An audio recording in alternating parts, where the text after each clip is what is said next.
बच्चों,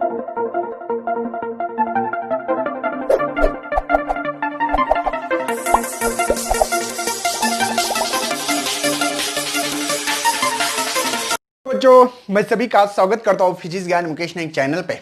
आज हम लोग क्लास 12 का फिजिक्स में थर्मोडायनामिक्स का 5वां नंबर लेक्चर है और इसमें हम लोग आपके टेक्स्ट बुक के हिसाब से 4.7.3 में क्लासिफिकेशन करने वाले of thermodynamic process. Thermodynamics process क्या हमने ऑलरेडी पढ़ा है, अब उसका क्लासिफिकेशन करना है और हम लोग यहां पे 7 चीजों में अलग अलग क्लासिफिकेशन करेंगे। आइसोथर्मल है ना, reversible, irreversible, isobaric, isochoric, cyclic process, free expansion, ऐसी चीजों पे आज हमारे पास डिटेल में लेक्चर आने वाले। शायद बच्चों इसके बाद में और एक लेक्चर आए और इस चैप्टर को खत्म किया जाएगा। आप बोलेंगे कैसे? क्योंकि बाकी का डिलेटेड सब सिलेबस है, तो 2 लेक्चर मैक्सिमम, आज का 5वां 6वां शायद हम लोग कोशिश करेंगे, पक्का नहीं है लेकिन कोशिश, डिस्कशन करते करते कभी कभी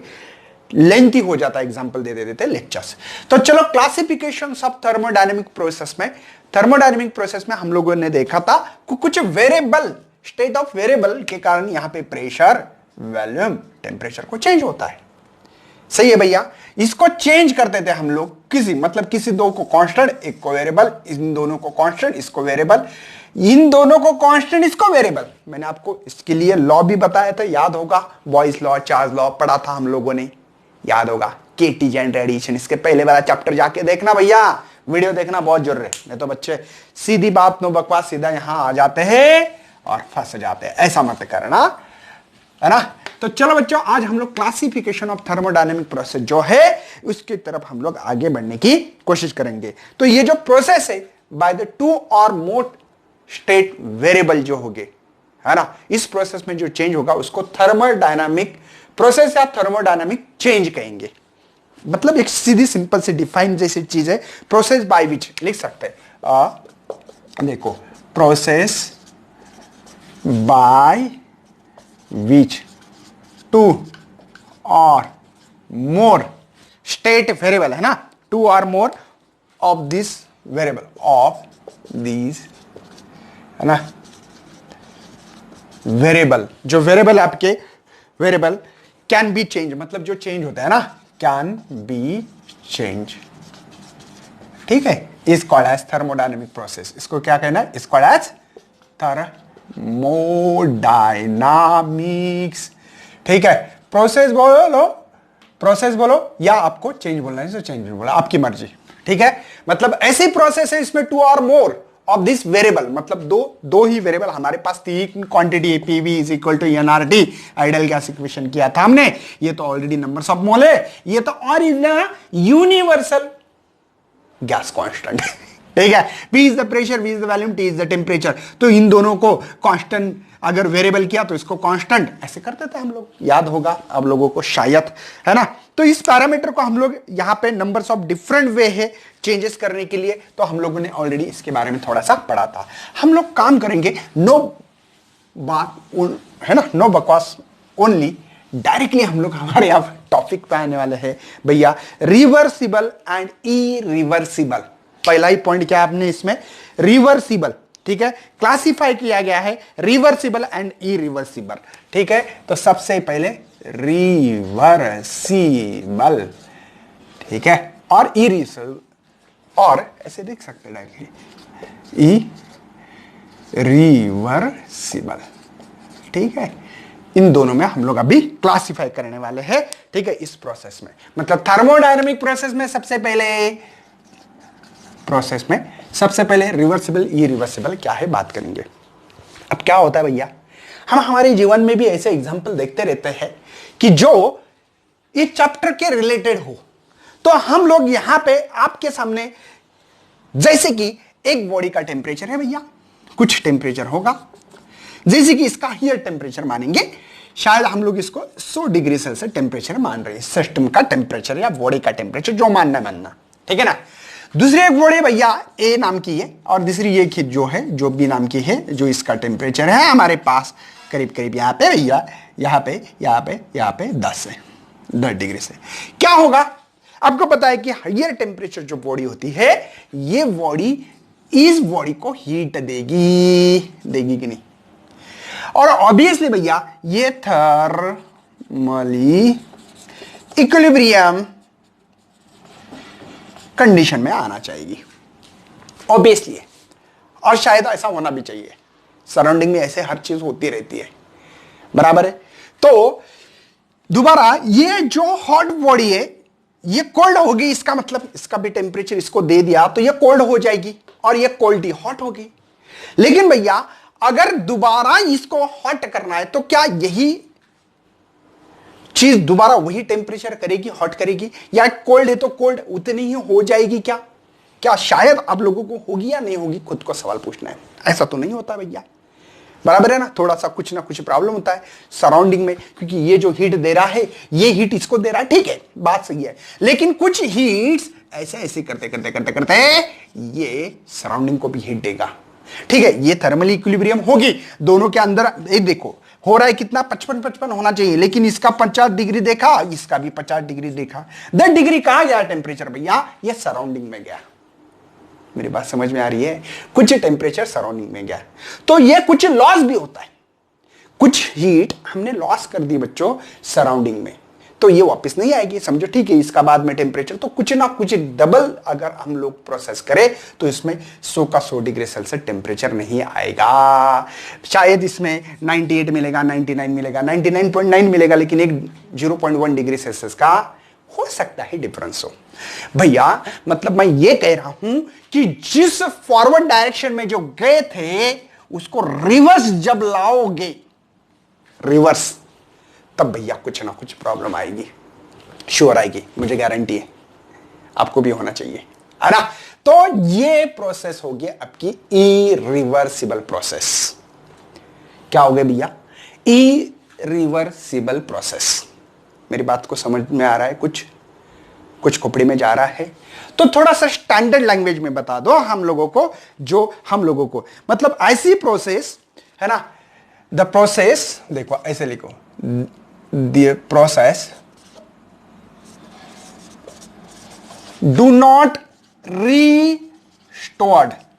देखो मतलब थोड़ा सा आपके बुक्स के हिसाब से लिखूंगा, the process do not restore the initial state of the system, है ना। The process do not restore initial, ठीक है, इनिशियल स्टेज, मतलब वो दोबारा अपनी इनिशियल स्टेज पे नहीं आएगी।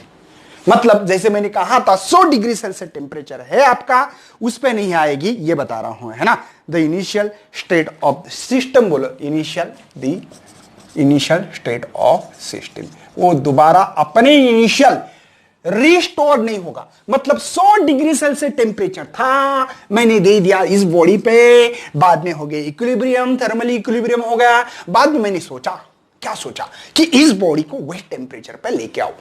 तो भैया मैंने देखा कि इस प्रोसेस में डबल आने के बाद मुझे 90.90 डिग्री सेल्सियस मिल रहा है, लेकिन पूरा की पूरा रिस्टोर नहीं हो पा रहा है, पूरा की पूरा 100 की 100 डिग्री सेल्सियस टेम्परेचर नहीं आ पाया।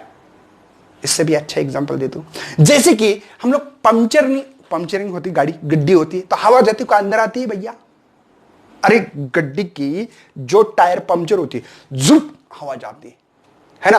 तो वही हवा, अब बोलेंगे सर मैं हवा मारूंगा उसमें और हवा आएगी, भैया मैं वही हवा की बात कर रहा हूं। हाँ सोच लो थोड़ा। तो पंचर निकालते क्या वो रिस्टोर हो पाता है? हवा, बलून से हवा निकल गई, जुप, ठीक है, बाहर निकल गए, क्या वापस ला सकते हैं? क्या हम लोग क्या रिस्टोर कर सकते हो क्या? मेरा ये सवाल है। मतलब इनिशियल स्टेज इस सिस्टम पे नहीं ला सकते। जैसे कि पंचर टायर का आपकी बुक्स में जो एग्जांपल दिए होंगे वही ले लो भैया, ताकि पंचर का है, बलून का एग्जांपल दिया वाला है, rubbing on your palm together, मतलब हाथ अगर घिसोगे, है ना, तो ये एनर्जी जो आई गई मेरी, है ना, मेरी एनर्जी जाएगी ना भैया घिसने में हाथ, तो क्या वापस आएगी वो एनर्जी तुरंत? वैसे कि वैसे वो इनिशियली स्टेट पे नहीं आ सकती, इनिशियल नहीं आ सकती, आ सकती है थोड़ी बार, लेकिन इनिशियल नहीं आ सकती। तो इस प्रोसेस को हम कहेंगे भैया, उसका नाम दे रहे हम लोग, नामकरण कर रहे है ना, इरिवर्सिबल प्रोसेस कहेंगे। इस प्रोसेस को क्या कहेंगे हम लोग? Irreversible process. कौन सी? जिस प्रोसेस में रिस्टोर ना हो, do not restore the initial state, दोबारा अपने जगह पे ना आए, दोबारा अपने जगह पे ना आए। ऐसे प्रोसेस को हम इरिवर्सिबल प्रोसेस कहने वाले हैं भैया। ठीक है, ऐसे बहुत सारे एग्जांपल है जो थर्मोडायनेमिक्स प्रोसेस में दे सकते हैं। जैसे कैंडल को जलाओ, अरे कैंडल जलाते होंगे ना घर में, है ना, तो उस कैंडल को दोबारा उस पोजीशन पे इनिशियल स्टेट में नहीं ला सकते। ऐसे चीज को इरिवर्सिबल प्रोसेस कहेंगे। एग्जांपल टायर का, है ना, ऐसे एग्जांपल दे सकते हो कि जो टायर पंक्चर होना, बहुत सारे एग्जांपल है आपके इसमें। कैंडल का एग्जांपल शायद टायर का है, कैंडल का है, बर्निंग कैंडल का दे सकते हैं। ठीक है, ओके, बर्निंग कैंडल है ना, टायर का है, बहुत सारे एग्जांपल। यार कितने एग्जांपल दूं मैं, दुनिया में ऐसे बहुत सारे एग्जांपल दे सकता हूं कि जो अपने प्रोसेस पे डबल वापस ना आ जाए। वेरी गुड सर, बहुत अच्छा लगा हम लोगों को इसको सुन के। अब मुझे बताओ सर, रिवर्सिबल किसको बोलना चाहिए फिर? रिवर्सिबल मतलब क्या है भैया? यही डिफाइन है, इसको कुछ नहीं, बस हो गया। The process restore in the initial state of system is called as reversible process. खत्म किस्सा। वाह वाह वाह वाह वाह सर, क्या एग्जाम्पल दे रहे हो आप लोग। बस डिफाइन तो यू बना दिया। ऑफर है एक के साथ एक फ्री, ऑफर की दुनिया भैया। हाँ, द प्रोसेस क्या कर रही है? रिस्टोर करना चाहिए initial state of system, is called as the reversible process. और इसका एग्जांपल, जैसे कि एग्जांपल दे सकता हूं भाई आप लोगों को मैं, मेल्टिंग आइस, मेल्टिंग पूरा लिखो, है ना, मेल्टिंग, है ना, आइस का एग्जांपल दे सकता हूं। मतलब मेल्टिंग आइस का एग्जांपल बहुत बढ़िया रहेगा एज पर माय हिसाब से। ठीक है, या फ्रीजिंग ऑफ वाटर दे सकते हो, ये क्या मतलब होगा, है ना, फ्रीजिंग ऑफ वाटर मतलब freezing of water, melting of ice. Sir melt कैसे करोगे? मेल्ट किया तो टेम्परेचर चेंज होना चाहिए। नहीं भैया, हम क्या कर सकते हैं, जैसे कि एक बर्फ का टुकड़ा है और यहां पे 0 डिग्री सेल्सियस टेम्परेचर, कोई टेम्परेचर नहीं दे रहे, कुछ नहीं, बस इसके ऊपर का प्रेशर कम करो। भैया मुझे बताओ, कोई चीज ऐसे सॉलिड क्यों बनती है? सॉलिड बनने का रीजन ये होता है कि वो मॉलिक्यूल एक दूसरे को खींचते हैं ऐसे झुम झुम झुम झुम, और खींचने के कारण नहीं कि वो चीज सॉलिड बनती है। मतलब आपको पता है गैस में इंटरमोलिक्यूल फोर्स ऑफ अट्रैक्शन बहुत कम होता है, होता ही नहीं है करीब करीब। वाटर में थोड़ा ज्यादा होता है, सॉलिड में बहुत ज्यादा होता है, इसलिए वो चीज सॉलिड है। तो इसके ऊपर प्रेशर भी बहुत ज्यादा है ऐसे। अब इसका प्रेशर कम करोगे तो शायद इसके वाटर मॉलिक्यूल जो थे, ये यहां के मॉलिक्यूल्स यहां आएंगे, यहां आएंगे, यहां का यहां आएंगे, मतलब मॉलिक्यूल दूर दूर बनेंगे। मॉलिक्यूल दूर बनेंगे मतलब ये हो गया सॉलिड टू लिक्विड में, है ना, और बहुत दूर दूर हो सकते हैं गैसेस में। बात समझ में आ रही है ना? तो melting ice, freezing of water, हाँ होता है भैया, फ्रीजिंग ऑफ वाटर। इसका एग्जांपल ये होगा आपके लिए रिवर्सिबल प्रोसेस। आप बोलेंगे सर कैसे कैसे कैसे कैसे कैसे? बॉटल में पानी रखो, देखो, ठीक है ना, तो बॉटल में पानी रखा तो पानी का बर्फ, बर्फ का पानी कर सकते कि ना, पानी का बर्फ, बर्फ का पानी, पानी को अपने क्या किया, बर्फ, आइस में, आइस को पानी में, तो रिवर्सिबल प्रोसेस हो गया भैया। जिस प्रोसेस में हम गए थे, किसमें, लिक्विड से गए थे हम लोग, किसमें भैया, लिक्विड से सॉलिड बन लो, इसको सॉलिड, तो सॉलिड से लिक्विड भी बना सकते हैं हम लोग। तो ये एक्चुअल में ऐसा होता नहीं है एकदम परफेक्ट, ये तो आइडियल केस हो गए भैया। दुनिया में कोई भी चीज आइडियल नहीं होती। मतलब आप हो, मैं हूं, सभी लोग हैं दुनिया के, है ना। मैं सर रोज 4 बजे उठता हूं, रोज 4 बजे, 4 AM को मॉर्निंग उठता हूं और वॉकिंग को जाता हूं। सर क्या सभी लोग ये कर सकते हैं?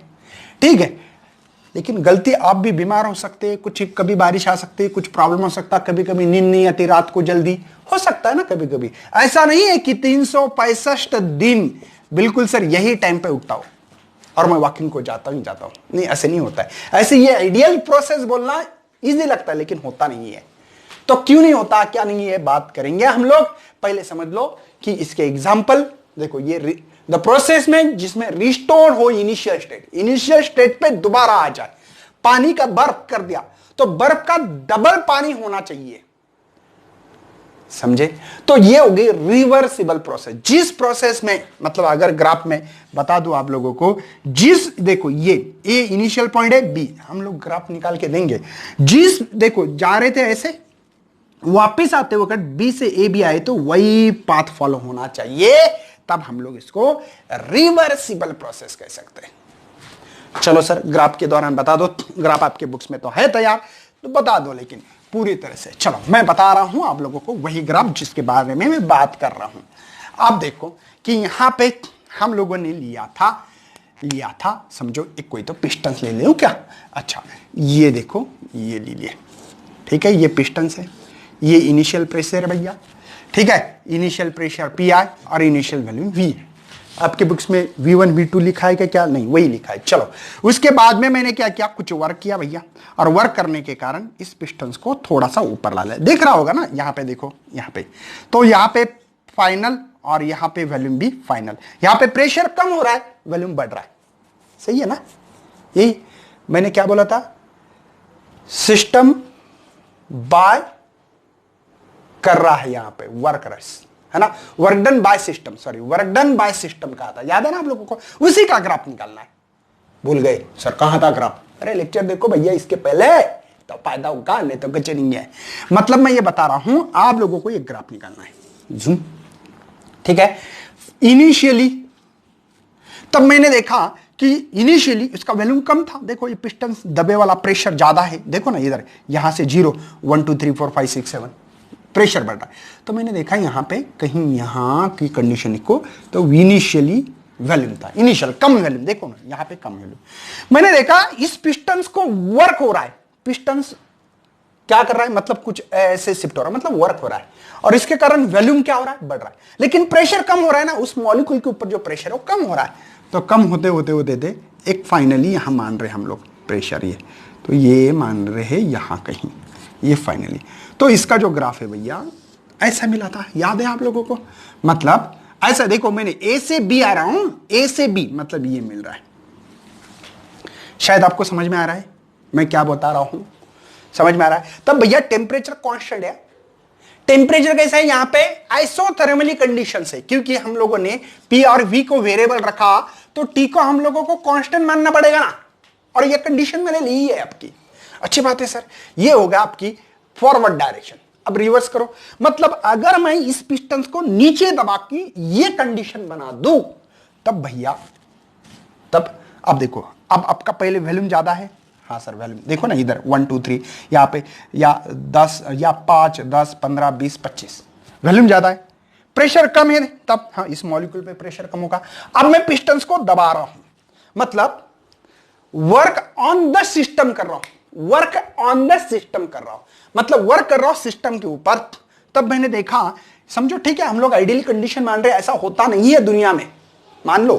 तब मैंने देखा कि ये प्रोसेस करते करते करते करते, और ये प्रोसेस है ना, एक बात ध्यान रखना भैया, ये प्रोसेस नहीं का आपको स्लो प्रोसेस करना चाहिए, जितना हो सके उतना स्लो प्रोसेस करो तो ये होगा। मतलब पिस्टन्स को ऐसे जुप जुप ऊपर नीचे मत करना, इसको नहीं क्या, थोड़ा सा दबाओ, थोड़ा सा दबाने से यहां पे क्या होगा पता है, इसका प्रेशर बढ़ेगा, यहां पे प्रेशर बढ़ेगा, बढ़ेगा कि नहीं, है ना? तो ये इक्विलिब्रियम मतलब टेम्परेचर मेंटेन भी होना चाहिए। दोबारा छोटा छोटा छोटा छोटा छोटा ऐसे स्लो प्रोसेस में ये प्रोसेस करो, ताकि इसकी जो कंडीशंस वो मेंटेन हो सके, नहीं तो जुब नीचे और ऊपर में। स्लो प्रोसेस, प्रोसेस कैसी है, स्लो प्रोसेस। तो आप लोगों को ये जो ग्राफ है ना, जब बी से ए जाओगे, मतलब वर्क डन बाय सिस्टम करोगे, तो ए से बी जा रहा था, work done on the system कर रहा हूं तो बी से ए जाऊंगा। लेकिन बात ध्यान में रखनी है इस टाइम पे क्या, कि ये प्रोसेस स्लो होना चाहिए। तो टेम्परेचर यहां पे आप लोगों को आइसो, एक वर्ड था यहां पे, थर्मली प्रोसेस है, ये आइसोथर्मली प्रोसेस है, मतलब टेम्परेचर कांस्टेंट होना चाहिए इस कंडीशन में। मेरे ख्याल से ये बात मेरी समझ में आती होगी, इतने छोटे तो बच्चे नहीं हम लोग, इसमें कोई टेंशन है, ओके। लेकिन ये only and only ideal condition ही, ये real thermodynamic process is always encounter loss, actual में होता है लॉस ऑफ एनर्जी, होती है लॉस ऑफ फ्रिक्शन, है ना। पिस्टन भी मूवेबल है, ठीक है, लेकिन इसका कुछ ना कुछ तो मास होता है। हम लोग इसको मानते हो क्या मानते, पता है आप लोगों को ये बताने वाला हूं मैं कि इस पिस्टन को मासलेस मानते। क्या दुनिया में ऐसा मासलेस कोई चीज नहीं है? फ्रिक्शनलेस मानते हैं, क्या इसका फ्रिक्शन नहीं होने वाला है? अरे भैया एयर के साथ भी फ्रिक्शन होता है, वो तो सीधी सॉलिड चीज है, इसमें तो फ्रिक्शन होगा ही होगा। और मूवेबल तो एकदम मूवेबल होगा, ठीक है, समझो मान लेते हैं मूवेबल है, लेकिन उसमें भी बहुत सारी दिक्कत आते हैं। ग्रेविटी के कारण भी नीचे आ सकता है, इतने इसको मतलब एनर्जी डिसिपेटेड, मतलब एनर्जी स्पेंड हो सकती है, बहुत रीजन है दुनिया में। अगर फिजिक्स के व्यू से सोचोगे ना तो आप अभी से स्टार्ट करोगे तो आप बुढ़े हो जाओगे, इतने रीजन मिलेंगे एनर्जी लॉस होने के। लेकिन हम लोग इसको आइडियल कंडीशन मान के चल रहे कि जो ऐसा होता है तो आइडियल कंडीशन मान के चल रहे, लेकिन होता नहीं ऐसे। अब हम लोग क्या करेंगे, इरिवर्सिबल का यहां पे ग्राफ निकाल दे। ये रिवर्सिबल का डायग्राम है, ठीक है। अब इरिवर्सिबल का, अब देखो एक्चुअल में दुनिया में ऐसी कोई चीज नहीं है कि जिस पाथ से आया हमारा ग्राफ उसी पाथ में चला जाए, नहीं, ऐसा नहीं होता है। वर्क कुछ ना कुछ तो लॉस होता है, मतलब कुछ ना कुछ फोर्सेस लॉसेस होते हैं। तो इसके कारण यही डायग्राम मैं बनाऊंगा दोबारा, ठीक है। आपकी बुक्स में जैसे दिया वैसे, ताकि बहुत सारे बच्चे देखो, ये पी आई इनिशियल और ये फाइनल है, ठीक है। और यहां पे इनिशियल वैल्यू और ये फाइनल वैल्यू। हमने देखा कि ये जो ग्राफ है भैया, ये ग्राफ ऐसा गया था। मेरा इतना ग्राफ अच्छा नहीं आता है, लेकिन समझ लो, ठीक है। ए भैया अरे ग्राफ कैसे आ रहा है बोलना सर, ओके, ऐसे ही ना, चलो नहीं तो स्ट्रेट लाइन मान लो, चलो इस ग्राफ को स्ट्रेट लाइन ऐसे मानेंगे। ये हो रहा है कंडीशन, तो ये ए से बी हो रहा था, सही है भैया। मतलब मैं जाने वाली पाथ ये है, या जाने वाले आने वाले मान ले, ये जाने वाले, ठीक, चलो ऐसे मानो, कोई प्रॉब्लम नहीं। Work done on the system ऐसे मान लो, ठीक है। तो ये जो ग्राफ है, अब ये ग्राफ जब आएगा, मतलब जाते वक्त मैंने स्ट्रेट लाइन गया, लेकिन आते वक्त ऐसा एक्चुअल में है ना, यही एंड होना चाहिए, क्योंकि कुछ फोर्स, कुछ एनर्जी लॉस हो रही, तो यहां कैसे पहुंच सकता है? आपके बुक्स में ऐसा क्यों दिया मुझे पता नहीं है, लेकिन मुझे लगता है कि ये जो है ना पूरे तरफ से यहां नहीं आना चाहिए था, ठीक है ना। अब वो ग्राफ इतना परफेक्ट नहीं होता, बात अलग है, क्योंकि हम लोग जो चीजें मानते हैं वैसा होता दुनिया में नहीं है। कुछ फोर्स लॉस हो रहा, मतलब यहीं तक, मतलब जो इनिशियल से फाइनल गए, तो फाइनल से इनिशियल आना चाहिए था, लेकिन नहीं आएंगे, क्योंकि भैया ये इरिवर्सिबल, क्योंकि इसमें कुछ फोर्सेस, जो फोर्सेस है वो होते हैं लॉस, है ना, लॉस हो जाता भैया, ठीक है, लॉसेस हो जाते हैं, या बहुत सारे, ये फ्रिक्शन लेस मान रहे, ये भी फ्रिक्शन लेस नहीं होता है। ऐसे बहुत सारी चीजें हैं कि जो मान के भी नहीं होती। मतलब ये होगा आपका ग्राफ ई रिवर्सिबल प्रोसेस का, समझे ना, क्योंकि जिस पाथ से गए उस पाथ से आना पॉसिबल नहीं है। मतलब मैंने जितनी एनर्जी दे दी, ठीक है, जैसे दे दी टायर या कैंडल को जलाए, वैसे इनिशियल स्टेट पे नहीं आ सकता, रिस्टोर्ड नहीं हो सकता। ये है भैया हमारा रिवर्सिबल प्रोसेस का ग्राफ। मेरे ख्याल से ये बात अच्छी तरह से आपके दिमाग में भेजे में घुसी होगी, ठीक है। नोट डाउन करें बच्चों, ये बहुत इंपॉर्टेंट चीज है हमारे लिए। आपके लिए कुछ पॉइंट लिख के रखे मैंने, जो कॉज है और अजम्पशंस है, मतलब जो चीज है ही नहीं लेकिन मान के चलते। जैसे हम लोग, मैंने बताया कि आपने जो पिस्टन लिया था उसका मास होता है, लेकिन मानते नहीं है हम लोग कि इसका मास नहीं है, मासलेस मानना है, कंसीडर करना है, समझना है वैसे, ठीक है। तो चलो पहले देखिए कॉज क्या है। Many process such as free expansion and explosion chemical reaction take the system to non equilibrium state. भैया इरिवर्सिबल होने का जो कॉज है वो है कि वो नॉन इक्विलिब्रियम स्टेट में सिस्टम होता है। मतलब हम लोग अभी तक जो equilibrium, thermodynamic equilibrium, isothermal equilibrium पढ़ा था ना, याद है ना आप लोगों को, तो ये नहीं होता है। क्यों? क्योंकि वहां पे केमिकल रिएक्शन होते हैं, प्री एक्सपेंशन, ये सभी चीजें बताएगी कि नॉन इक्विलिब्रियम स्टेट होती है सिस्टम में, ठीक है। इसके कारण वो इरिवर्सिबिलिटी होती है। मतलब जैसे कि जैसा अगर आप गया था ये, तो वैसा ही वापस जाना चाहिए था। मतलब ए से बी जैसे हम लोग गए फॉरवर्ड डायरेक्शन वैसे बैकवर्ड डायरेक्शन में आ सकते थे, बट ये नॉन इक्विलिब्रियम स्टेट होने के कारण हमारा ग्राफ जो ऐसे था जाते टाइम, समझो सॉरी है ना, हाँ ये तो आते टाइम ऐसा है। बात समझ में आ रही है? ऐसा क्यों हो रहा है इरिवर्सिबल? तो नॉन इक्विलिब्रियम स्टेट के कारण क्यों होता है, तो मैंने केमिकल रिएक्शन ये लिखा है यहां पे। अब देखो, most process involve the friction, friction होने के कारण भैया। नंबर 2 विस्कोसिटी, विस्कोसिटी कहां से आए, इसीलिए बेटा अब लोगों को 3rd चैप्टर पढ़ना पड़ेगा और इसका वीडियो देखना पड़ेगा। विस्कोसिटी क्या है मैंने बहुत डिटेल्स में लिया है ना। विस्कोसिटी तो पता है ना आप लोगों को, विस्कस कितना गाढ़ापन है उस लिक्विड में या फ्लूइड में, कितना गाढ़ापन है, गाढ़ापन समझते हो ना, उसको विस्कोसिटी कहते हैं। उसके कारण भी हम लोग ने क्या, जिस पास से जा रहे थे उस पास से नहीं जाएंगे। गाढ़ापन मतलब किसी को अपोज होना, जैसे कि बॉल डालो की चीज गाढ़े में, गाढ़ापन मतलब जैसे कि मध होता, मक्खी याद है ना, हनी भी है ना, तो इसमें अगर डालोगे कुछ चीज तो आराम से जाएगी भैया। फ्रिक्शन वहां पे बहुत ज्यादा विस्कोसिटी उसकी, इसलिए सम अदर डिसिपेटेड पावर मतलब सब बहुत सारे ऐसे पावर्स, ऐसे फोर्सेस है कि हमारे एनर्जी को खर्च करते हैं, स्पेंड करते हैं भैया।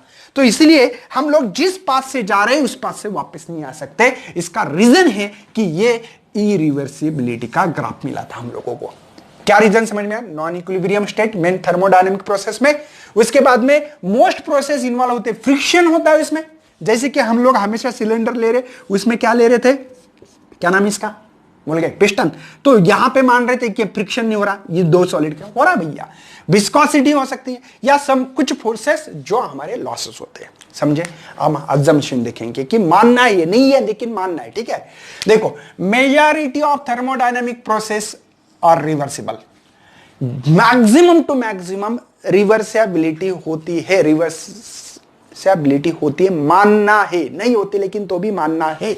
जिस पास से गए थे उसी पास से रिटर्न आ रहे, मानना। मेजॉरिटी जितने भी थर्मोडायनेमिक की जितने प्रोसेस है उसमें रिवर्सिबल प्रोसेस है, ये मान के चलना है, नंबर 1।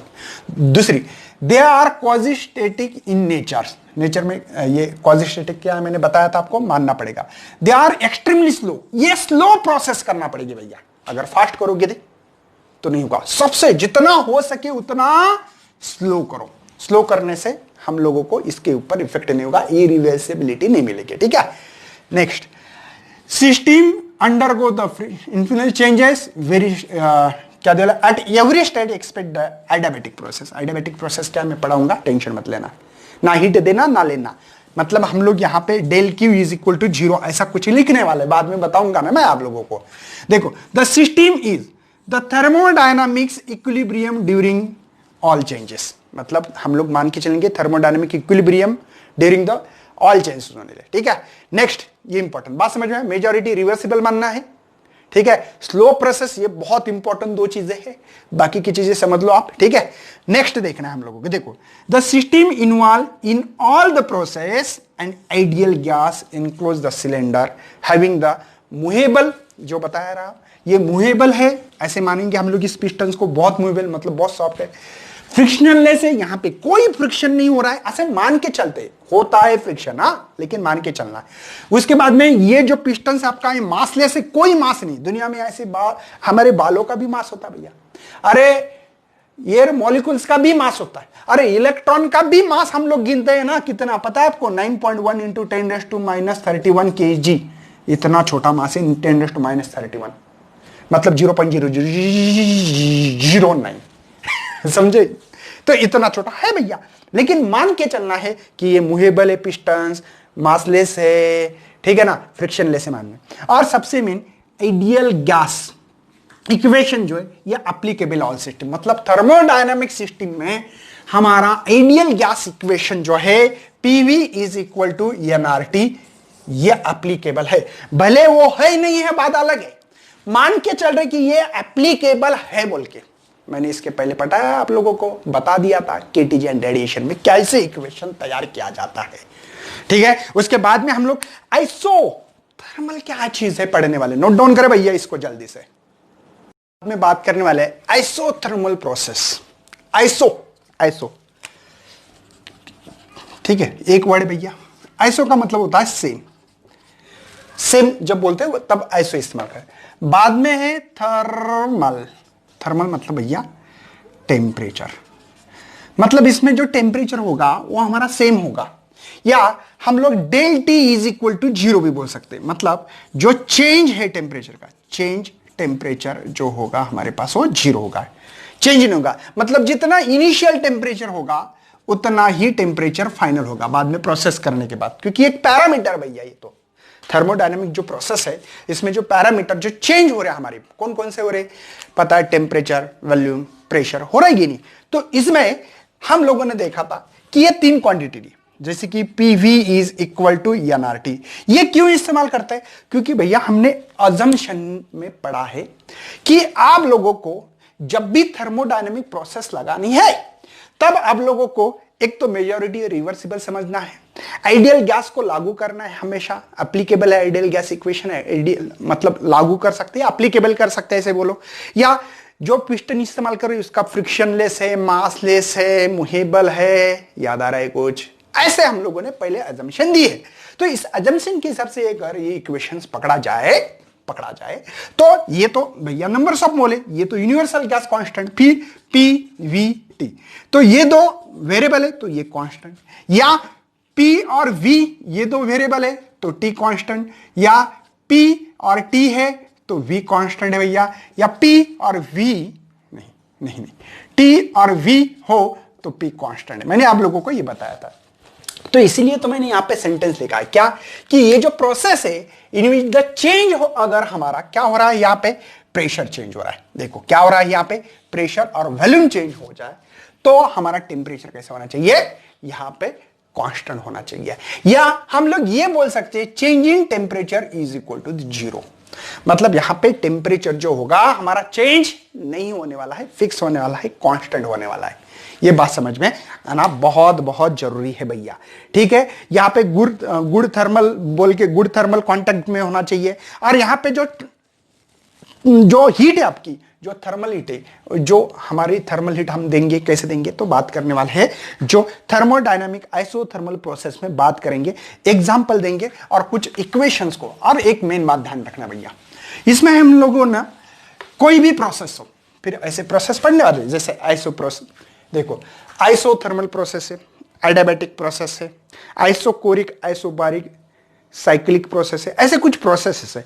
उसमें कुछ प्रोसेस में एक बात हम लोगों को ध्यान रखना है, नंबर 1 वर्क के बारे में बात करेंगे, नंबर 2 वर्क होने के बाद हम लोग internal energy, change in internal energy के बारे में बात करेंगे, और क्या करेंगे, हीट के बारे में बात करेंगे, ठीक है, हीट।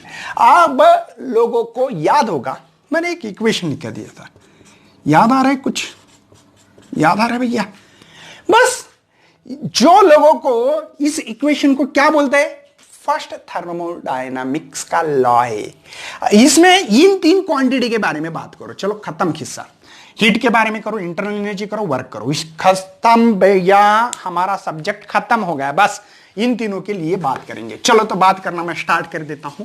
जैसे कि आपके सामने मैं क्या करने वाला हूं, एक सिलेंडर लूंगा, इस सिलेंडर में आप लोगों को यहां पे पिस्टन्स लेने वाला हूं, जो कि पिस्टन्स लेने के बाद यहां पे आप लोगों ने देखा होगा कि इसका इनिशियल प्रेशर P1 और वॉल्यूम V1। यार P1 V1 जो भी बोलना आपके बुक्स में जो दिया है V1, अच्छा इनिशियल फाइनल बोला है तो VI और PI इनिशियल।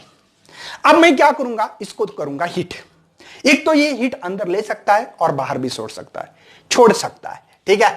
तो यहां पे हमने क्या किया, यही सिलेंडर है, सेम सिलेंडर है, लेकिन इस पिस्टन को थोड़ा सा ऊपर लेके गए, थोड़ा सा समझते हो ना कितना, तो आप लोग मानेंगे कि सर यहां से यहां dx लेके गए, यहां से यहां ऊपर, थोड़ा सा, ज्यादा नहीं है, स्लो प्रोसेस, क्योंकि हमने माना है भैया कि ये जो अजम्पशन में क्या माना है कि ये प्रोसेस कैसे होना चाहिए, थर्मोडायनेमिक प्रोसेस स्लो प्रोसेस है।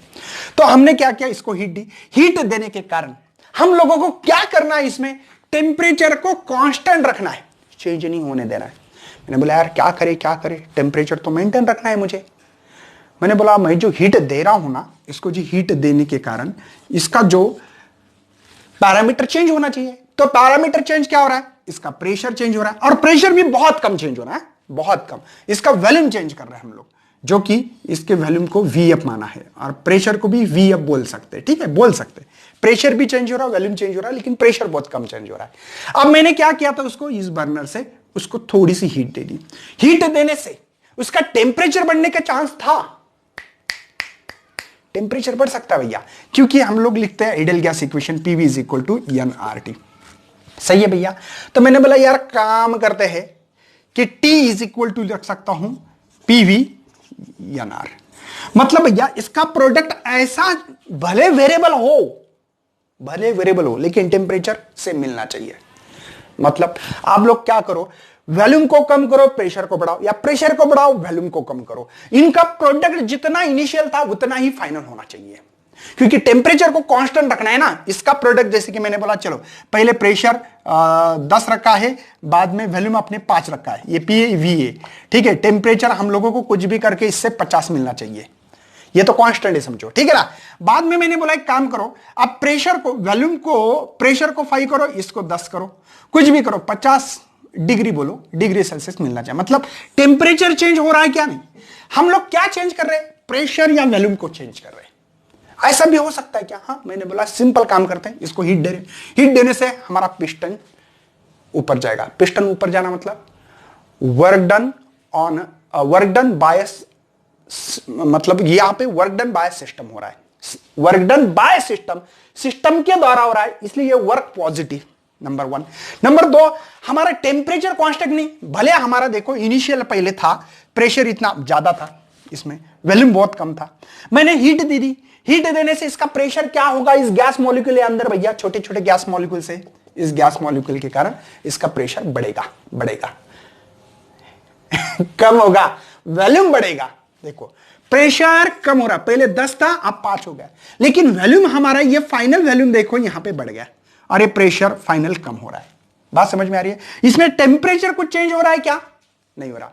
इसका जो हीट दे रहे, इसका वर्क हो रहा है भैया, हीट देने से वर्क, मतलब हम लोग हीट अंदर दे रहे हैं, अंदर देने से पॉजिटिव होती है, समझे ना। हीट अंदर दे रहे हैं मतलब इन्वायरमेंट से सराउंडिंग सिस्टम को हीट दे रहे हैं, इसलिए पॉजिटिव। मेरी बात समझ में आ रही भैया? टेम्परेचर को कांस्टेंट रख रहे हैं कि नहीं हम लोग, ये बात पता होना बहुत ही जरूरी है। तो यहां पे PV is equal to constant लिख सकता हूं मैं, देखो PV is equal to constant लिख रहा हूं, PV क्यों कांस्टेंट लेगा, समझ में आ गया।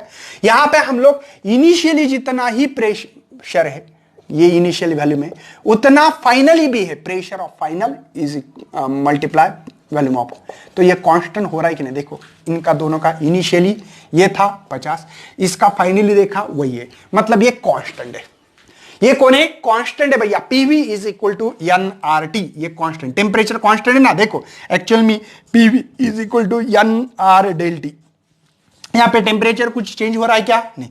R कौन है? कांस्टेंट, नंबर्स ऑफ मोल इसके अंदर भी कांस्टेंट हो गए, तो PV इज इक्वल टू मैं क्या लिख सकता हूं मेरे भाई? कांस्टेंट लिख सकता हूं। ये लिखने का अधिकार पूरा है मुझे। चलो बच्चों, मैं इक्वेशन की तरफ बढ़ता हूं, ज्यादा बातें नहीं करेंगे हम लोग। तो मुझे बताओ, इसमें एक बात है कि इसने छोटे के लिए छोटा वर्क करना पड़ेगा, क्योंकि मैंने ज्यादा नहीं बोला, थोड़ा सा ऊपर किया, ठीक है। फाइनली वो करेंगे कि यहां पे था, पहले यहां पे था ये पिस्टन्स, बाद में हम लोग बोलेंगे डायरेक्टली ऊपर गया इतना, ये हो गया फाइनली, ठीक है। ये छोटा सा किया, इतना भी नहीं किया, छोटी सी बात कर रहे हैं हम लोग, ठीक है। तो मैंने बोला चलो change in work is equal to, यहां पे वर्क क्या होता है, तो आप बोलेंगे सर फोर्स इंटू डिस्प्लेसमेंट, लेकिन इसके ऊपर फोर्स कितना लग रहा है? P into A. अरे भैया प्रेशर क्या होता है? फोर्स पर यूनिट एरिया, तो force is equal to PA, कर सकता हूं कि नहीं। तो यहां पे work done is equal to P into A into dx। ये कौन है भैया? वॉल्यूम का फार्मूला। वॉल्यूम क्या होता है? एरिया इंटू लेंथ, लेंथ है मेरे पास dx, तो वॉल्यूम, लेकिन ये चेंज इन वॉल्यूम होगा, चेंज इन वॉल्यूम, ये तो वर्क का फार्मूला लिखा है। चलो वर्क पहले कहां से करें? यहां से, पहले 0 से अपने वर्क कहां तक किया? फाइनली ये वर्क किया, ओके। वॉल्यूम कैसे चेंज किया? इनिशियल टू फाइनल किया मैंने, क्योंकि वॉल्यूम वेरिएबल है, तो इसका वर्क होगा ये, ठीक है। PV की वैल्यू डालना है, डाल सकते हैं, देखो P की वैल्यू यहां से डाल सकते हैं हम, in the term of volume के होना चाहिए। अरे PV is equal to NRT, मुझे P की वैल्यू डालना है NRT बाई V। ये क्यों? In the term of volume, क्योंकि वॉल्यूम वेरिएबल है, तो वॉल्यूम के फॉर्म में डालना थी। तो इनिशियल, ये फाइनल, P की वैल्यू है NRT by V into DV। चलो तो वर्क NRT कांस्टेंट है भैया, initial volume to final volume, ये डीवी बाई वी। अब यहां पे नेचुरल लॉग एक फॉर्मूला इस्तेमाल करना पड़ेगा, तो work is equal to NRT। ये आपका लॉग होगा, नेचुरल लॉग बोलते इसको, ठीक है। ये V इसका पता है ना आप लोगों को, ये फाइनल वॉल्यूम और ये इनिशियल। तो वर्क हो रहा है भैया यहां पे NRT, यहां पे log of log natural log, इसको नेचुरल लॉग कहते हैं, final minus natural log of initial. मैं इसको मिटा रहा हूं, ठीक है, अभी समझे ना। तो work is equal to NRT।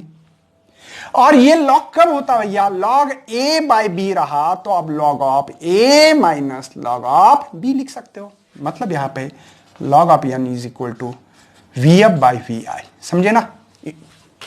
Final देखो A बाई बी, तो A बाई बी, डिवीजन रहा तो सब्ट्रैक्शन होता। चलो मैं आगे बढ़ रहा हूं भैया, इसी के फॉर्म में हम लोग इसको ऐसे भी लिख सकते हैं बोला वर्क को, NRT log of pressure final pressure initial. आप बोलेंगे सर कैसे, प्रूफ है क्या आपके पास? मैंने बोला हाँ, सिंपल सी बात है, इसका प्रूफ भी मैं दे सकता हूं, ऐसी कोई बात नहीं है मेरे पास प्रूफ नहीं है बोल के है। लेकिन ये बात ध्यान में रखना, वर्क मिला है मुझे इसमें, आइसोथर्मल प्रोसेस में इतना वर्क मिल रहा है, इस बातों को आप लोगों को नोट डाउन करनी है, ठीक है। मैं आगे बढ़ रहा हूं भैया, ताकि आप लोगों को यहां पे थोड़ा सा कुछ नॉलेज दे दूं, ठीक है। अब यहां पे रख सकते हैं, ऐसे कोई प्रॉब्लम नहीं है, मैं प्रूफ दूंगा आपको, ठीक है। एक्चुअली इसका प्रूफ मैंने पहले ही रखा है, देखो यहां पे ये लिखा है ना मैंने, PIVI इनिशियल और प्रेशर फाइनल वॉल्यूम फाइनल। मतलब एक काम करते हैं, फाइनल ये आएगा इधर तो डिवाइड इनिशियल, तो ये देखो, नहीं मैंने यहां पे गलत लिखा होगा फिर, है ना। देखो ये बात समझ में आ रही है ना, ये VF फाइनल वैल्यू ये डिवाइड आ गया, तो यहां पे इनिशियल टू फाइनल, तो यहां पे डाल सकता हूं initial pressure to final pressure. ये इक्वेशन ऐसा लिखने का शायद आप लोगों को समझ में आता होगा, आप लोगों को अधिकार है, कैसा है, अधिकार है। तो ये भी सही होगा, ये भी सही होगा, ये हो गई बात वर्क की। हम लोग ने क्या आप काम करेंगे, इंटरनल एनर्जी की बात करते हैं, किसकी, इंटरनल जो एनर्जी हमारे पास कैसे है। तो इंटरनल एनर्जी जो होती है वो डिपेंड होती है भैया टेम्परेचर। तो टेम्परेचर डेल्टी हमारे पास 0 है भैया, डेल्टी कैसा हमारे पास 0 है। तो इंटरनल एनर्जी जो हो वो है हमारे पास यहां पे डेल्यू इज इक्वल टू 0। शायद आपकी बुक्स में ऐसा ही दिया हो, आई थिंक ऐसा लग रहा है मुझे, ठीक है, वही बात है, ठीक है ना, डेल्यू। या इंटरनल एनर्जी का मेरे ख्याल से एक और फार्मूला है NCV इंटू डेल्टी। अब ये डेल्टी ही 0 है, तो ये नंबर्स ऑफ मोल, ये स्पेसिफिक हीट कांस्टेंट वैल्यू में, इसके पहले चैप्टर केटीजन रेडिएशन। तो इंटरनल एनर्जी मुझे यहां पे 0 मिलेगी। तो मुझे अमाउंट ऑफ हीट कितनी मिलेगी, तो अमाउंट ऑफ हीट लिखने के लिए हमारे पास thermo Q is equal to del U plus work, ऐसा फार्मूला था, सही है भैया। तो Q इज इक्वल टू, ये तो 0 है तो W ही बचा, अरे DU 0 है ना मेरे पास। इंटरनल एनर्जी, टेम्परेचर चेंज हुआ तो इंटरनल एनर्जी चेंज होती है, इसमें कोई आपको ऑप्शन नहीं है। तो जो भी ये फार्मूला यही लिख सकते हैं। फिर हीट का भी NRT लॉग ऑफ N यहां पे VF बाय VI, या इसको और में कैसे लिख सकते हो, ये भी एक मेथड्स हो सकती है। इसमें एक बात है भैया, अगर हमने हीट दे दी, हीट देने से हमारा क्या हो रहा है, work done by, I will repeat, work done by system कर रहा है। तो वर्क डन कैसे, एक्सपेंशन हो रहा है तो वर्क डन होगा पॉजिटिव, वर्क डन पॉजिटिव होगा इसमें। और हीट भी हम लोग ले रहे तो भी पॉजिटिव, क्योंकि गेन कर रहे तो हीट भी पॉजिटिव आएगी, या अपने एक्सपेंशन करने के कारण। लेकिन किसी ने कर दिया इसको कॉम्प्रेस, कॉम्प्रेस करोगे तो work done on a system हो रहा है, तो इसको कॉम्प्रेस करो करे तो ये भी मॉलिक्यूल इसको अपोज करेंगे। तो मैंने कहा था इसको कॉम्प्रेस जब भी कर रहे तब वर्क डन ये निगेटिव होता है। वर्क डन कैसे होता है, यहां पे निगेटिव होता है। और अपना ग्राफ तो हमेशा वाला ही ग्राफ है, इसमें ग्राफ में कोई दिक्कत नहीं है, क्योंकि भैया इस इनिशियल में प्रेशर, इनिशियल ये, फाइनल ये प्रेशर है, ठीक है, इनिशियल वैल्यू V है और ये फाइनल है। तो मैंने आप लोगों को बताया था पहले, इनिशियली प्रेशर ज्यादा वॉल्यूम कम। देखो इनिशियल प्रेशर ज्यादा इसमें, इस पिस्टन में वॉल्यूम बहुत कम है। अब फाइनली इसका जो वॉल्यूम देखो बहुत ज्यादा बढ़ गया है, वॉल्यूम, प्रेशर कम हुआ ना, लेकिन गैस मॉलिक्यूल फ्री, तो ये ग्राफ होगा, ये ए टू बी। मैंने ये ऑलरेडी ग्राफ के बारे में डिस्कशन कर चुका हूं। ये था आइसोथर्मल प्रोसेस में आपके सामने टेम्परेचर रिमेन कांस्टेंट, ये पीवी डायग्राम ऑलरेडी। उसके बाद में आइसोबारिक, आइसोकोरिक, है ना, जो भी प्रोसेस है हमारे पास, एडियाबैटिक प्रोसेस है, सभी के ऊपर एक वीडियो बनने वाला है। तब तक शेयर करना, लाइक करना, और नहीं है तो भैया चैनल को सब्सक्राइब भी करना मत भूलिए। चलो, thank you and best luck for your study.